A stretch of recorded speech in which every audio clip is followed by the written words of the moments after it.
Republicans always love to tell us that they want to cut environmental protections in order to save American jobs. Now, not only do regulations not kill jobs, but this talking point is merely a smokescreen that Republican politicians use to give corporations the green light to destroy the planet. And Donald Trump is doing his part to make sure corporations can decimate our environment. And I'm joined now by Zoe Carpenter from The Nation magazine to tell us how the president is weakening environmental protections. Zoe, thanks for joining me today. Hey, thanks for having me on.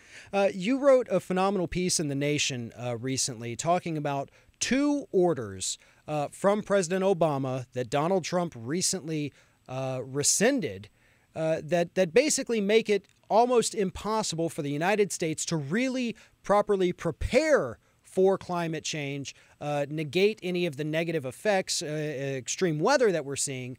Walk us through what Donald Trump has done recently to destroy environmental protections in the United States. Sure. So a couple of weeks ago, he issued an executive order that was mainly directing a variety of federal agencies to begin the work of dismantling the Obama administration's climate legacy. So things like the Clean Power Plan, the moratorium on the federal coal leasing program. And, it's important to note that the executive order doesn't itself do away with those programs and orders. It just sort of starts the process. In some cases, it will be a multi-year process of trying to undo some of those regulations. But one of the things that wasn't as noticed about this order is that it also rescinded two Obama administration directives that had nothing to do with additional regulations on industry. These two Obama directives were the backbone of the government's climate adaptation work. And so essentially, in brief, what they did was direct federal agencies to consider the risks from heightened extreme weather events and then to prepare for those risks, to both protect taxpayer investments and to help local communities get ready for things like extended droughts, lengthened wildfire season, and bigger and more destructive storms. So basically, and you point this out in your article, this wasn't necessarily a partisan issue. Whether or not you accept the science or you reject it, you still kind of have to agree that it's probably a good idea to have coastal cities, prepared in the event of a hurricane, or, other areas prepared for floods or droughts or whatever kind of weather event could happen. And yet, for some reason, our current president thought it was a good idea to go ahead and say, no, we don't want to prepare for these things. We don't want to allocate any money towards these programs. We don't want to work to build up infrastructure to protect ourselves.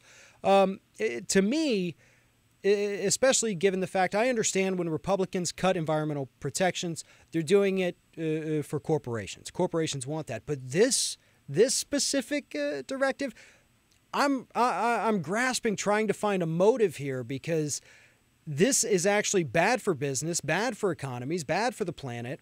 I don't understand why he would go after this specific ruling. Yeah, it does seem pretty petty, just trying to dismantle as much of the Obama administration's legacy as possible.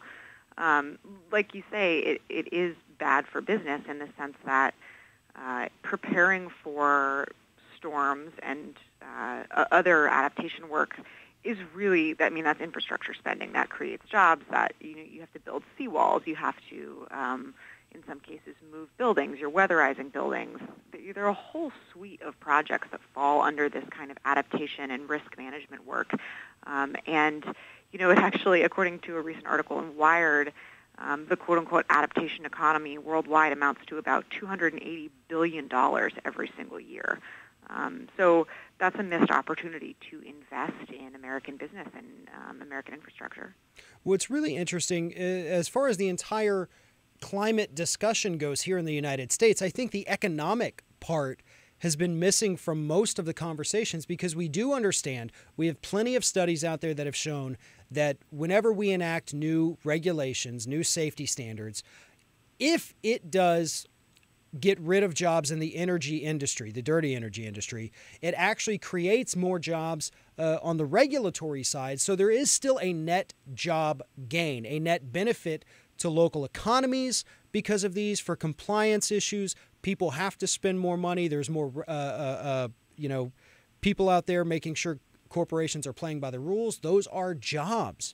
But that economic part, the economic impact of these regulations on the positive side, is something that very few people are talking about. And especially when we get into this issue of the adaptation economy, and we're talking hundreds of billions of dollars across the globe a year that we're effectively trying to opt out of here.